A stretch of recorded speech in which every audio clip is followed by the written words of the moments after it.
Gang, welcome back to the East Front series. Barbarossa, Kiev to Rostov. We're playing the campaign game.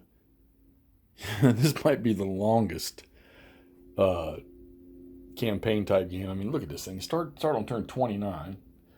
Picks up after Army Group South's turn 28 and goes all the way out to game turn 85.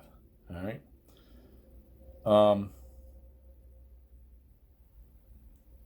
And there's not much for reinforcements beyond, at least for the Germans, beyond like turn 44. So I got to look at the rules on this to see if maybe I'm missing something on that. It doesn't make any sense.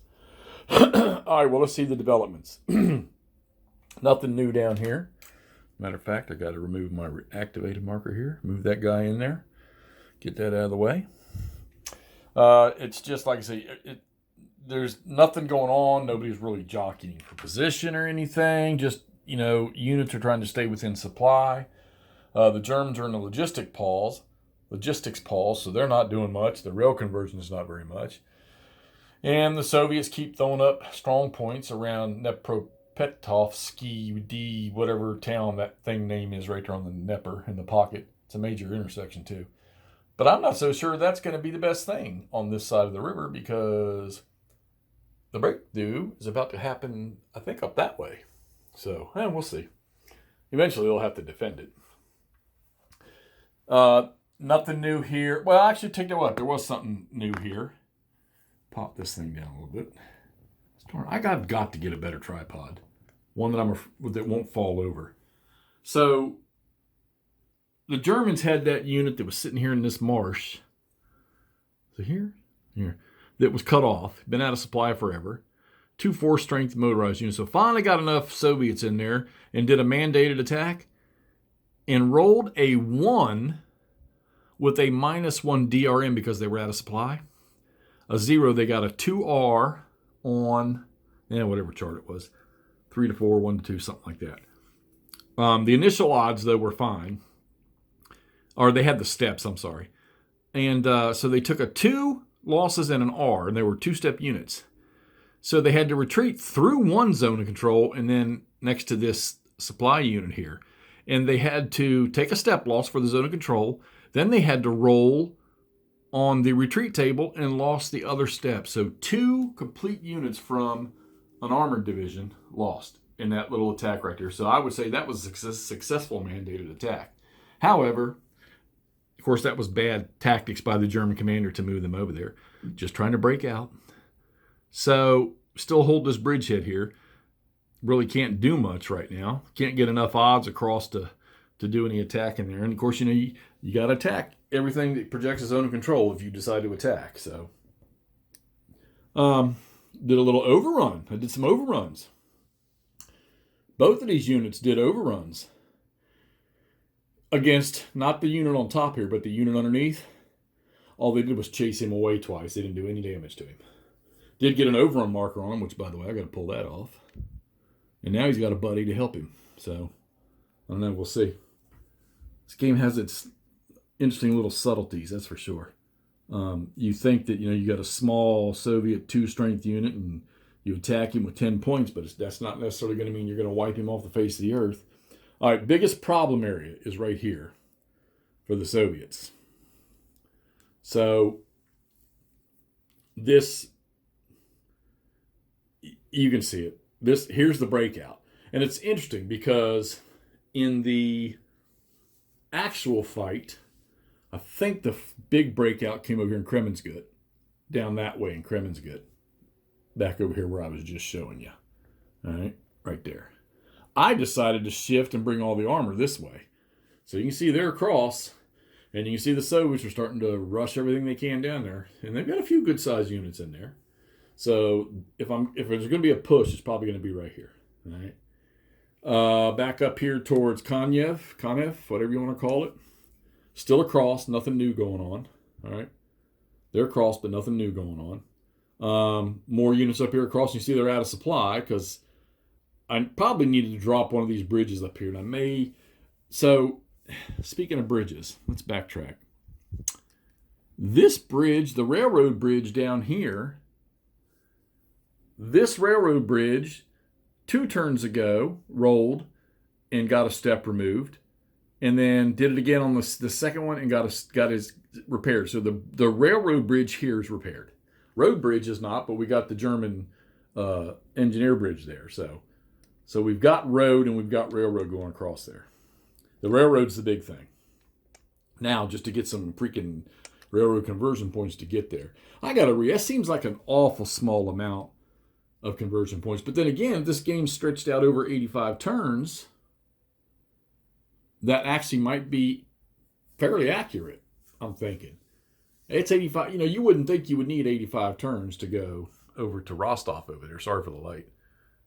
Over there where the last two double orange markers are. But I'm telling you, you probably are going to need them all unless some fluke thing happens. All right, so now Germans are across the Dnieper here. They're across the Dnieper here, but there's really nothing happening. Can't really get anything else in here. I don't have another big infantry unit I could get in there. Kiev still in German hands. Okay. No new developments. This unit, he got across, but he got hit and just lost a step.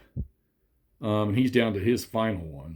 And you got to be careful with some of these German units because on their reduced side, some of them have a defense strength of 5, which means if they take a hit, they get a reduced marker instead of getting eliminated, and then they get eliminated. So it's almost like having 4 steps on those units. I pulled the Soviets back. They finally activated, and I started to pull them back, try to get on the back side of the Dnieper here. Same thing up through here. You don't see any Germans yet, but they're going to be coming on up through here, okay? Plus these guys are active. And, I'm just trying to pull them back and try to stall what's coming through. I look at the reinforcements, and while it's quite a nice stack coming in this turn for the Germans coming up, I don't know. It just doesn't seem like that much. So, okay, a little tip about strong points here. I got to read the rule again, but I think it's during the supply phase or engineering phase. I got to check it out.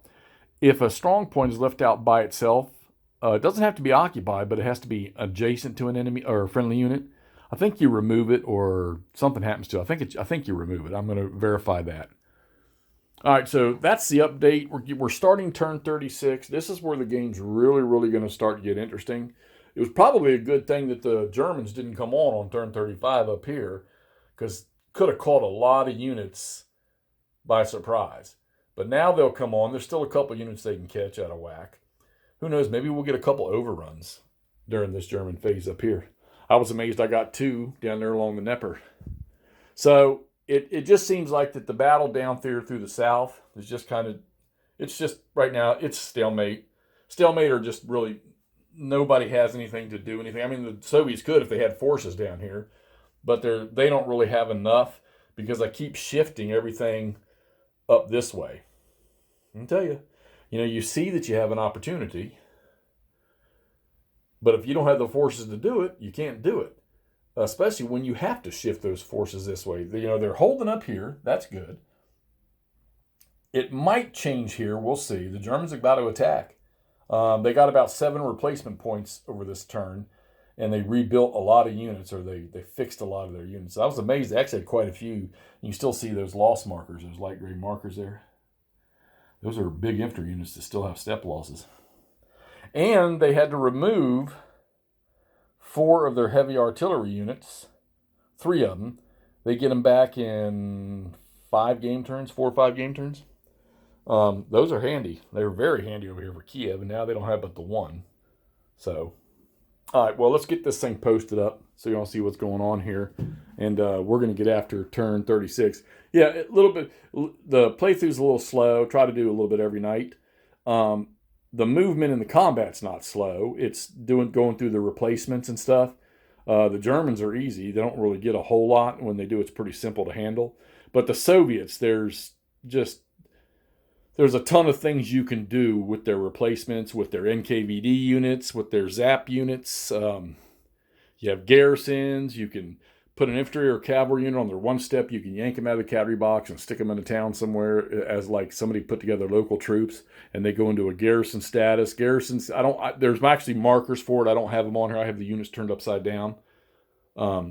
Those are garrisons. They get released either if they get attacked or zone of control infiltration or something like that.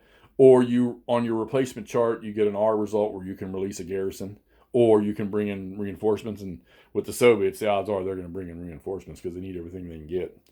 They're starting to get some numbers. We'll see with, when I bring this German force on, just how much pressure they apply up here.